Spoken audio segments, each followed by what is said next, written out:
Bonjour Géraldine, merci d'avoir accepté mon invitation à Discover My Job. Tu es donc dermatologue. Peux-tu nous expliquer la formation que tu as suivie pour arriver à ce métier aujourd'hui? Bonjour Julie et merci pour ton invitation. Donc moi j'ai fait mes études à l'université de Liège, donc des études en dermatologie, donc qui consistaient d'abord en 7 années d'études pour devenir médecin simplement, et ensuite il y a eu 4 années supplémentaires qu'on appelle un assistanat pour apprendre sa future spécialisation, donc 11 ans d'études en tout. Alors, il faut savoir que pendant l'assistanat, on travaille déjà, on est payé, on a un salaire, on travaille essentiellement seul, mais sous la supervision d'un maître de stage qui peut à tout moment intervenir, nous aider, répondre à nos questions et nous apprendre également ce qu'on doit apprendre. Alors, peut-être une petite précision par rapport donc moi, c'était évidemment il y a un petit temps mes études, il y a eu quelques petits changements depuis. Depuis, il y a un examen d'entrée. Déjà, il faut savoir pour pouvoir rentrer en médecine. Et c'est toujours 11 ans d'études pour devenir dermatologue. Mais si je ne me trompe pas, c'est réparti différemment puisque c'est 6 ans de médecine maintenant et puis 5 ans d'assistanat. Ok, Donc, c'est un petit peu différent. d'accord. Merci pour les précisions. Est-ce que tu peux maintenant nous expliquer ton parcours professionnel depuis la fin de ton assistanat? Oui. Donc déjà, il faut savoir qu'il ne manque pas de travail en dermatologie. Donc, tous les dermatos ont tout de suite du travail et plus que du travail, puisqu'on sait généralement quoi choisir tellement on a des propositions. On peut choisir d'être salarié, d'être indépendant, d'être les deux, d'être indépendant complémentaire. Moi, j'ai directement travaillé comme indépendante totale. J'ai d'abord travaillé dans 2 gros hôpitaux liégeois, ainsi que dans 2 cabinets privés où je n'étais pas propriétaire, où je louais. Et puis, alors, au fur et à mesure des années, la patientèle grandit, on sait plus ce qu'on veut faire, ce qu'on veut moins. Et alors, maintenant, ça fait 7 ans que je travaille essentiellement à mon cabinet privé, donc à mon domicile. Et je garde également quand même une activité comme consultante dans une polyclinique pour un gros hôpital liégeois. D'accord, merci. Est-ce que tu as une journée type ou en tout cas des activités récurrentes que tu peux nous décrire? Alors, une journée type, non, puisque c'est différent chaque jour, mais plutôt une semaine type, puisque généralement, je reproduis la même semaine chaque fois. La journée va varier puisque si ça va être différent si je vais au cabinet ou si je vais à la clinique. Et je vais varier également mes horaires. Par exemple, il y a un jour où je commence plus tôt le matin pour me permettre d'aller chercher les enfants à l'école. Un jour où je vais travailler sur mon temps de midi pour permettre aux personnes qui travaillent dans le coin de venir pendant leur pause de midi. 2 jours où je vais terminer plus tard, plus au début de soirée. Donc voilà, c'est un peu variable. Ok, d'accord. Et est-ce que tu peux nous décrire la fonction, évidemment, peut-être pas de manière exhaustive, mais en quoi aujourd'hui, en 2020, être dermato, ça consiste? Donc, un dermatologue traite tous les problèmes qui concernent la peau, mais également les fanères. Donc, les fanères, c'est les cheveux et les ongles. On s'occupe également de tout ce qui est problèmes vénérologiques, les problèmes d'infections sexuelles, etc., sexuellement transmissibles. Euh, c'est très, très varié. Il ne faut pas croire qu'on fait que l'acné, que les verrues. Ça touche à beaucoup de choses. On peut faire aussi bien de la dermatologie générale que de l'oncologie. On fait de la chirurgie. On fait de l'esthétique, de l'allergologie. Ce qui est très gai, c'est qu'on voit beaucoup de types de patients. On n'est pas cloisonné dans un type de patient, que ce soit en âge ou en sexe, on va voir aussi bien des nouveau-nés que des personnes âgées, aussi bien des hommes que des femmes. Et alors, il faut savoir aussi que la dermatologie, ça ne touche pas que la peau. Il y a beaucoup de pathologies qui sont pathologies dermatologiques qui sont liées à d'autres organes.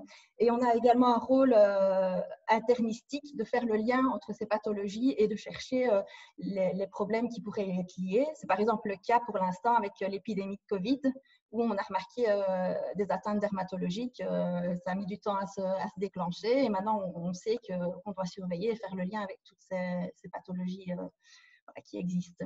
Ok. Donc, c'est vraiment une spécialisation au cœur, enfin, au carrefour, entre guillemets, avec d'autres spécialisations, ou bien c'est Oui. un peu excessif de dire ça? Non, parce qu'on peut être… non, tout à fait. On est à la limite de la chirurgie, à la limite de l'esthétique, à la limite de la médecine interne. D'ailleurs, en France, la dermatologie fait partie de la médecine interne. Et donc, oui, on peut parler qu'on est un peu central par rapport à ça. Ouais. Chouette. Est-ce que tu as des atouts, des éléments que tu affectionnes particulièrement dans ton travail?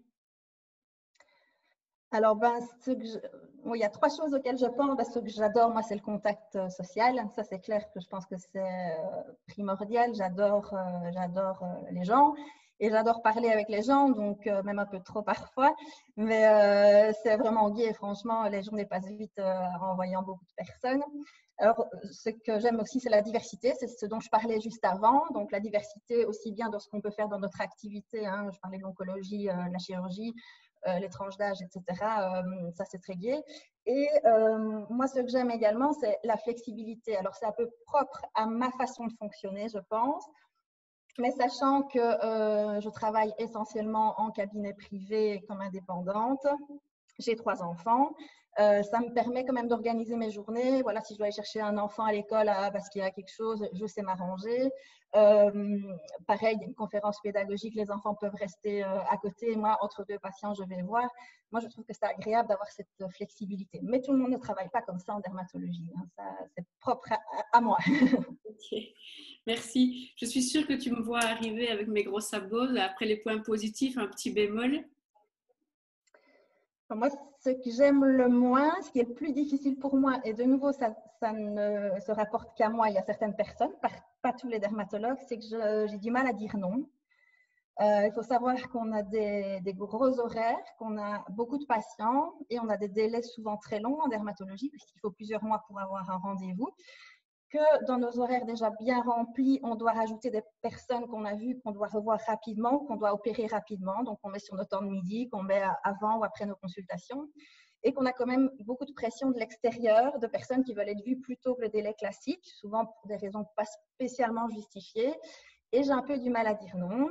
J'y travaille, mais ce n'est pas encore parfait. Et on se retrouve avec des horaires pas possibles. Voilà, il faut quand même arriver à mettre ses limites. Ok. Est-ce que tu aurais une phrase ou un mantra, quelque chose que tu essayes d'appliquer, peut-être en lien avec ça ou autre dans ton professionnel? Moi, je pense plus à la phrase, enfin l'expression être bien dans sa peau. Je trouve que ça reflète vraiment ce que j'essaye de faire dans mon activité. Donc, être bien dans sa peau, c'est être bien dans sa tête. Et si on n'est pas bien dans sa tête, on remarque d'ailleurs qu'il y a des pathologies dermatologiques qui peuvent ressortir, comme le psoriasis, l'eczéma, comme la pelade, par exemple. Et pour moi, la peau est vraiment le miroir de l'âme et reflète vraiment la façon dont on est en ce moment ou voilà, par moment. Ok, c'est une belle illustration. Et enfin, une dernière petite question. Est-ce que tu penses qu'il y a des prédispositions ou des affinités avec certaines matières à avoir pour pouvoir entamer ce type d'études? Je pense la principale chose, c'est qu'il faut aimer les gens et aimer le contact avec les gens. Je pense que si on n'aime pas être en contact avec les gens, il faut vraiment pas se lancer dans ce type d'études. C'est vraiment primordial, aussi bien pour être soi-même épanoui, mais aussi pour que le contact passe avec le patient et que ça marche.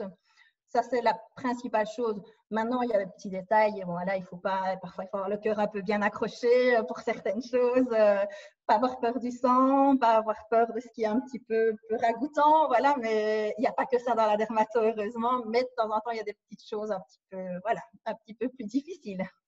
Ok, merci pour cette petite précision. C'est bien nécessaire. En tout cas, Géraldine, un tout grand merci de nous avoir reçus. Je te souhaite une bonne fin de semaine et une bonne continuation. Merci Julie, bonne continuation à toi aussi. Merci.